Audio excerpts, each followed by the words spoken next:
Fala galera que se vira, tudo bem com vocês? No vídeo de hoje eu quero falar sobre a vida após morte. O que você acha que acontece quando a gente morre? Bom, cada um acredita numa coisa, né? Uns acreditam que vai pro céu, pro inferno, que o espírito fica vagando, que não vai pra lugar nenhum, enfim, depende das crenças. Mas e a ciência? Será que a ciência já descobriu o que acontece com a gente quando morremos? Ou pelo menos nos próximos segundos? Bora pro vídeo.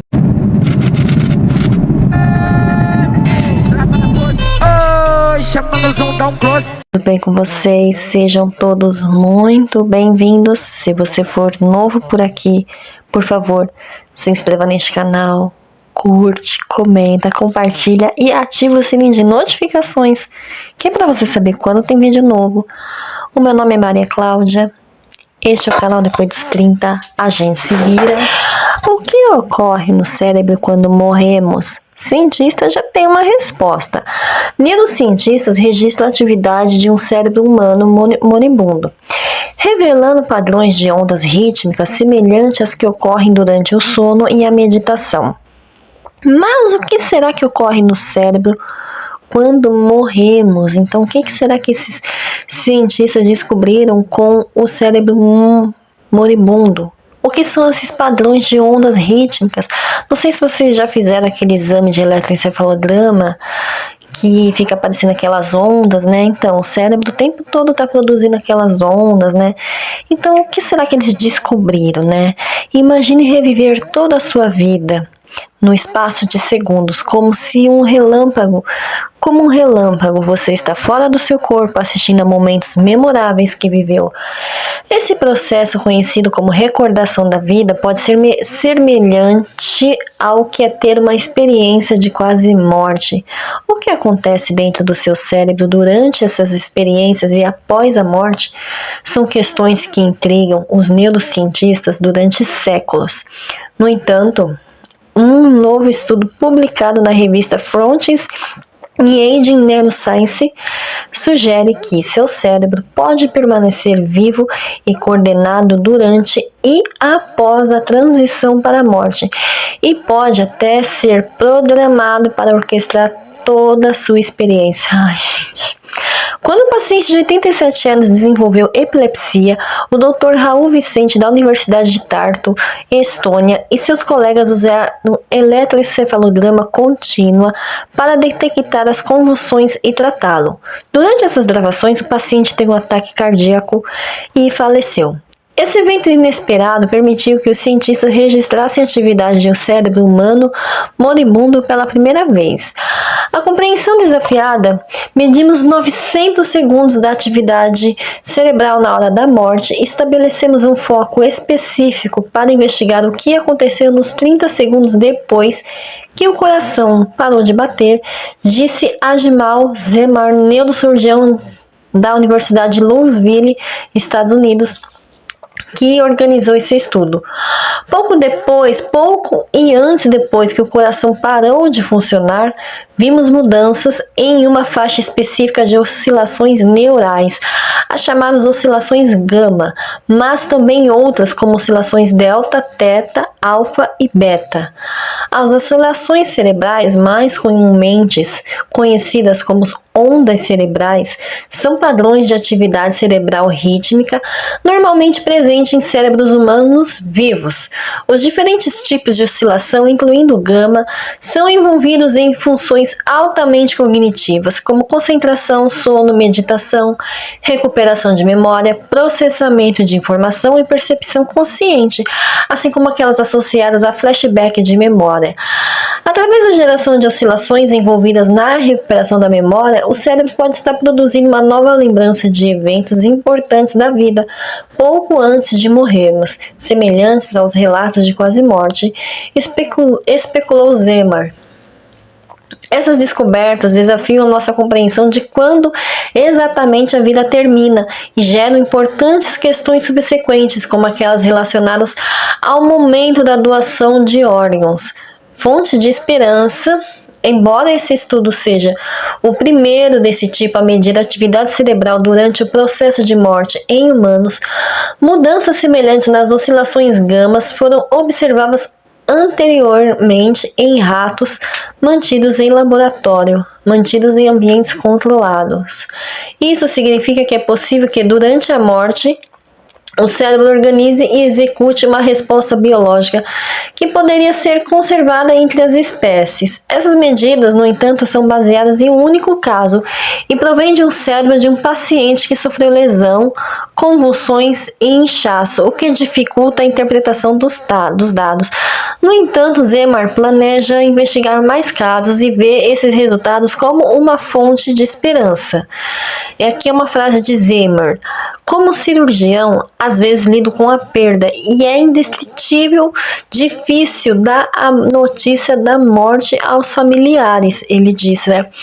Algo que podemos aprender com essa pesquisa é: embora nossos queridos entes tenham fechado os olhos e estejam prontos para nos deixar descansar, seus cérebros podem estar revivendo alguns dos melhores momentos que vivenciaram em suas vidas. Experiência de quase morte seria uma estratégia de sobrevivência? Estudo de pesquisadores dinamarqueses e belgas atribui pela primeira vez um propósito biológico às experiências de quase morte, EQMs. As experiências de quase morte, ou NDE na sigla em inglês, são conhecidas em todas as partes do mundo, em várias épocas, em várias culturas. Então essa universidade sugere que eles podem ter uma origem e um propósito biológico. Mas exatamente o que isso poderia ser amplamente inexplorado?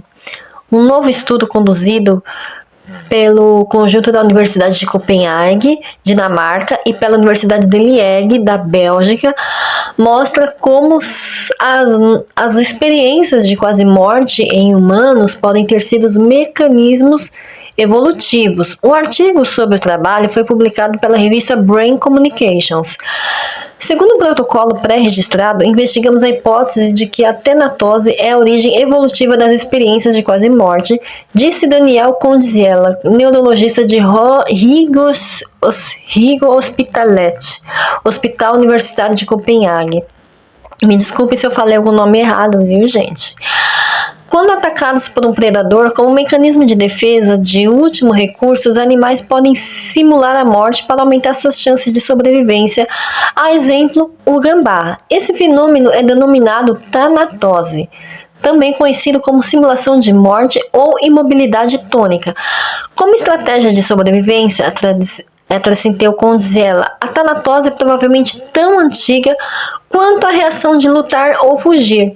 Charlotte Martial, neuropsicóloga do Coma Science Group na Universidade de Liège, explicou: primeiramente, mostramos que a tanatose é uma estratégia de sobrevivência altamente preservada, que ocorre em todos os pontos de intersecção principais em um cladograma que varia de insetos a peixes, répteis, pássaros e mamíferos, incluindo humanos. Mostramos que humanos sob ataque de grandes animais como leões ou ursos pardos, predadores humanos como criminosos sexuais e predadores modernos como carros em acidentes de trânsito podem experimentar tanatose e experiência de quase morte. Além disso, mostramos que a fenomenologia e os efeitos da tanatose e das experiências de quase morte se sobrepõem.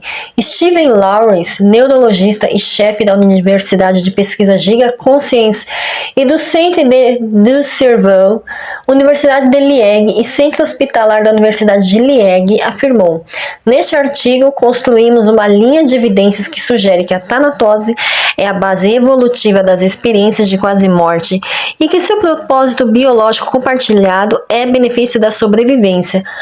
Os autores propõem que a aquisição da linguagem permitiu aos humanos transformar esses eventos de simulação de morte relativamente estereotipadas sobre ataques predatórios em percepções ricas que foram experiências de quase morte se estendem a situações não predatórias. Peça importante, é digno de nota que os mecanismos cerebrais propostos por trás da simulação de morte não são diferentes daqueles que foram sugeridos para induzir a experiência de quase morte, incluindo a intrusão do sono de movimento rápido dos olhos da vigília, explicou Daniel Ponzielli. Isso fortalece ainda mais a ideia de que os mecanismos evolutivos são uma peça importante de informação necessária para desenvolver uma estrutura biológica completa para a experiência de quase morte. Nenhum trabalho anterior havia tentado fornecer tal filogenética. Essa também pode ser atribuída, uma vez que podemos atribuir um propósito biológico às experiências de quase morte, o que seria o benefício da sobrevivência, afirmou Steven Lawrence. Daniel Ponzielli acrescentou, afinal, as experiências de quase morte, por definição, são eventos que sempre sobrevivem, sem exceção. Então vamos lá. Tinha lá o paciente que tinha muitas convulsões, ele já tinha 87 anos, então ele ficava sempre ligado ao eletroencefalograma. Esse eletroencefalograma registrou o momento da morte dele, porque como ele estava sempre ligado aos aparelhos, e registrou que 30 segundos depois ele ainda tinha uma atividade cerebral após a sua morte. Então, assim, resumindo toda essa matéria, é isso, né? O eletroencefalograma é capaz de detectar ondas cerebrais durante 30 segundos após a morte. Então, os cientistas estão discutindo, então, para que serve, né? Porque dentro do campo científico, é necessário frisar que tudo que é biológico, ele é feito para a sua sobrevivência, para a sobrevivência da espécie e tal. Então, qual seria o intuito do cérebro organizar a sua vida inteira se passar na sua cabeça durante esses 30 segundos pós-morte, né? Qual seria, então, a função biológica para isso? Eles ainda não chegaram, né, num consenso comum, qual seria a sugestão, né? Aí, cada pessoa vai ter a sua crença, né? Tá, mas e aí? Se a pessoa vai pegar essas memórias que ele teve da sua vida, levar para uma outra vida, ou aí depende do que você acredita, ou se ele vai pegar esses últimos 30 segundos que ele reviu a sua vida, guardar para ele, enfim, para algum julgamento de que foi uma pessoa boa, pessoa má, enfim. Isso vai depender da sua crença, e aí você pode especular o que você quiser. Agora, o fato é que foi comprovado que o cérebro mantém-se ativo durante 30 segundos após a morte. Isso me faz lembrar, eu espero que vocês não achem assim tão terrível o que eu vou falar aqui. Eu tava vendo um documentário aí no YouTube mesmo, sobre a época da guilhotina, quando as pessoas eram mortas, né? A guilhotina, quando ela estava muito bem afiada, a morte era quase instantânea, né? Mas há relatos na Idade Média de que as pessoas que assistiam lá tinham a impressão de ver, quando a cabeça caía, a expressão da pessoa mudava, às vezes piscava o olho, né? Algumas pessoas viam expressão de espanto, expressão de raiva, expressão de medo após, né, cair a cabeça ali. Então isso quer dizer que a pessoa, meu Deus do céu, então quer dizer que em caso de morte instantânea, né, agora eu tô viajando na maionese, gente, eu tô só pensando, tô especulando. Em caso de morte instantânea, não dá tempo do cérebro processar essa sua vida que você teve durante 30 segundos. Eu acho que não dá tempo, né? Mas isso prova que mesmo em morte instantânea, o seu cérebro ele tá ali alguns segundos depois produzindo alguma coisa. Gente, isso é bizarro. É bizarro. E você pensa assim, mas qual é a função disso? Eu não sei. Mas é bizarro você pensar que se você tiver uma morte instantânea, 30 segundos depois você ainda vai ver o que tá acontecendo com você e você não vai poder fazer nada, porque já aconteceu. Gente, agora fiquei com medo. Ai, gente, vocês gostaram desse assunto? Eu acho que esse assunto é meio mórbido. Eu não achei mórbido, eu achei interessante. Eu achei bem interessante. Eu sou curiosa, gente. Então, enfim, ninguém voltou aqui para dizer, né? Por mais que muita gente acredite em várias coisas, ninguém de fato veio aqui dizer exatamente o que acontece depois que a gente morre. Mas essa sempre será a busca da humanidade, né? Independente da crença que você tenha, eu acredito que todos no fundo querem saber o que acontece depois.